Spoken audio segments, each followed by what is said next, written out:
Nombreux à avoir rallié Doha au Qatar sous la casquette d'influenceurs. Aujourd'hui, certains sont pratiquement pris en charge par la Fédération camerounaise de football dans ce grand travail de communication et d'image de ce côté. Alors, première question pour vous, Monsieur Frampek. Est-ce que vous comprenez aujourd'hui le rôle de ces influenceurs au Qatar? Sans être un expert en communication, alors communication événementielle stratégique, je dis vraiment, je n'y comprends absolument rien. Ou alors, vous ne comprenez pas leur présence au Qatar? Je dis même leur rôle de façon générale. Je dis, c'est un métier peut-être qui nourrit son homme. Vous savez, tout est rémunéré depuis quelque temps sur la toile. Oui. Vous pouvez faire des vidéos en fonction du nombre de vues. Vous pouvez avoir quelques sponsors qui vous accompagnent dans vos communications. Donc, si vous avez une certaine audience, ça nourrit son homme. Mais maintenant, à cela, qu'on vienne, que toute une fédération, tout un État vienne à compter sur vous pour promouvoir son label, je trouve quand même que c'est une très grosse mission. Il y a des formations, par exemple, à l'IRIC, le marketing international qui existe. Si on remet le marketing international d'un pays sur les bras de certaines personnes qui font quelques vidéos gags, ou alors qui font un peu de la bouffonnerie partout, je trouve quand même que c'est assez léger et ce n'est pas un plan vraiment qui paye. Et surtout, il y a autre chose. Au Cameroun, ces influenceurs ont du vent. On a l'impression qu'avoir 10 000 vues au Cameroun, c'est assez important. Mais vous savez, lorsqu'on quitte le Cameroun, vous verrez d'autres influenceurs. Le nom m'échappe. Cet influenceur, je crois, de nationalité sénégalaise, Labi, je crois que c'est Labi, qui est l'une des personnalités les plus suivies actuellement sur TikTok. Oui. Je crois que c'est Camille Labi, si Oui. mon nom est bon. Ces vidéos battent parfois, une petite connexion, il a plus de 100 000 vues, et il va même parfois au million, et il frôle même souvent le milliard de vues. Voilà quelqu'un sur qui on peut miser pour vendre son label. Tous ces influenceurs-là, regardez leur communauté. Elle est 100% camerounaise. Lorsqu'elle va trop loin, elle touche quelques Camerounais de la diaspora. Mais peut-être aussi, l'objectif recherché est de toucher les Camerounais. Mais je crois que, mais je me dis, si tu veux vendre ton pays, ton label, tu veux le vendre sur le plan international. Je dis que je crois que c'est ça, vendre son pays. Si tu te vends pour toi-même, ce n'est pas véritablement ce qu'on appelle vendre. Je crois qu'on va au Qatar pour vendre le Cameroun au Qatar. Il fallait peut-être miser sur des stratégies assez différentes. Je trouve que sur le coup, moi, personnellement, je trouve que sur le coup, ils ont peut-être voulu surfer, ils ont été piégés par le buzz. Et l'autre problème, c'est que qui a eu cette charge? Excusez-moi d'être dur sur le coup. Durant la dernière Coupe d'Afrique des Nations, la CAN, on a vu ces influenceurs qui ont bénéficié. D'abord, ils ont eu des séminaires de formation, ils ont eu beaucoup de stages, ils ont même été gratifiés de certaines allocations financières. Par contre, les professionnels de la communication étaient délaissés pour compte. Aucun accompagnement. Vous voulez parler des journalistes? Des journalistes, des reporters, tout ce qui va avec, des experts même de communication digitale. Parce qu'on il y a des experts en communication digitale qui sont là, des journalistes qui produisent sur les plateformes digitales, qui sont très suivis. Mais ceux-là, on ne les aime pas. Ouais. On préfère ces filles qui font des vidéos qui n'ont rien à voir avec le sport. Ces hommes qui font de la bouffonnerie qui n'ont rien à voir avec le sport, qui en une semaine de Qatar se reconvertissent en des influenceurs pro-football et on vient les accompagner. Je n'ai rien peut-être contre le métier d'influenceur, ça nourrit son homme, mais le véritable problème au Cameroun, je trouve qu'on encourage la bêtise au Cameroun. Ça veut dire on a écarté la norme, on a normalisé l'écart. Ça va même très loin. On pousse les Camerounais, excusez-moi de faire un coup de gueule dessus, on pousse même les Camerounais à ne pas aimer l'école. Parce que imaginez un garçon qui est allé, il a passé plusieurs années d'études, il a été diplômé de l'ESTIC, il est journaliste,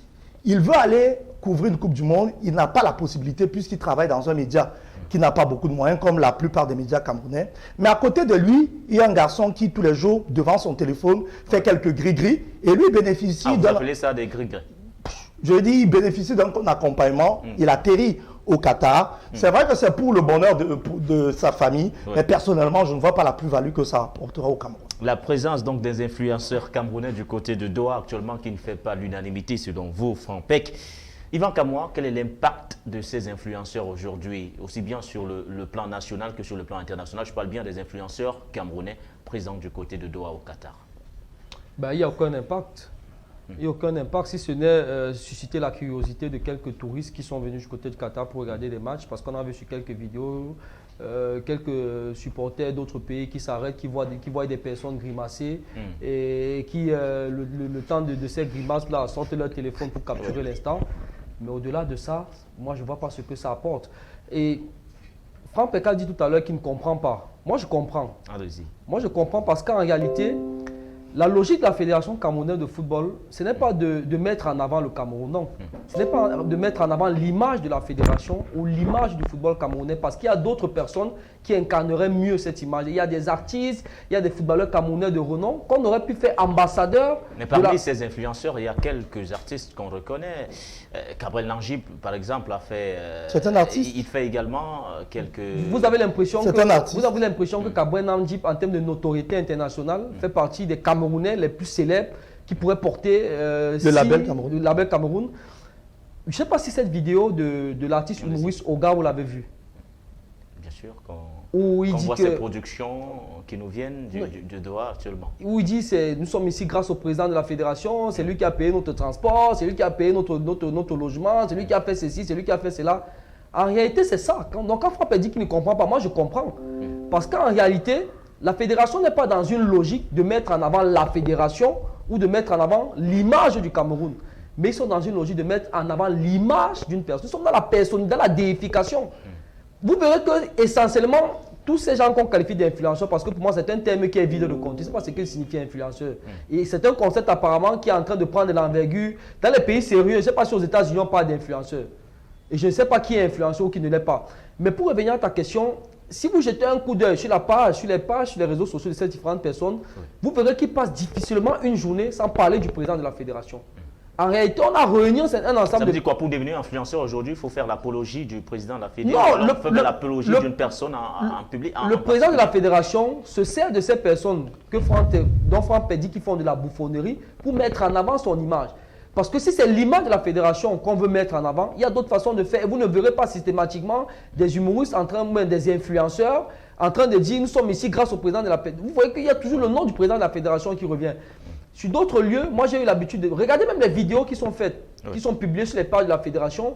Vous verrez que la plupart de ces images font toujours référence au président de la fédération. Même quand il y a des joueurs qui apparaissent sur l'image, la plupart du temps, on s'assure toujours que le président de la fédération apparaisse quelque part toujours dans l'image, même si ce sont les joueurs qu'on a envie de mettre en avant. Donc, moi je pense que la fédération elle est dans une logique de réunir des personnes qui vont promouvoir l'image du président à leur façon. L'image du président de la fédération, et je pense que c'est ça le sens. Quand Franck Peck s'interroge sur le fait que les professionnels de médias, qui sont une partie importante de la production du football sur le plan local, même sur le plan international, parce qu'on ne saurait faire du football sans la presse. Parce qu'après les activités qui sont liées au football, les activités que fait la Fédération camerounaise de football sont promues à travers les médias. Et quand vous voyez que le Qatar a offert des places au président de la fédération qui a été ambassadeur de cette Coupe du Monde, qui est ambassadeur de cette Coupe du Monde au Qatar, et qu'il laisse de côté la presse sportive, les professionnels de médias qui auraient pu faire un certain travail autour de l'équipe nationale du Cameroun et donc vendre l'image du Cameroun et de la fédération, mais qui choisit d'amener des influenceurs. C'est parce que c'est très bien calculé, c'est parce qu'on sait qu'ils sont là pour faire un travail qui va être circonscrit autour de l'image du président de la fédération et c'est ça l'enjeu pour eux, c'est pas le football, c'est pas la fédération. Vous êtes tous Udali, messieurs, vous ne comprenez pas du tout bien sûr la présence de ces influenceurs camerounais du côté du Qatar.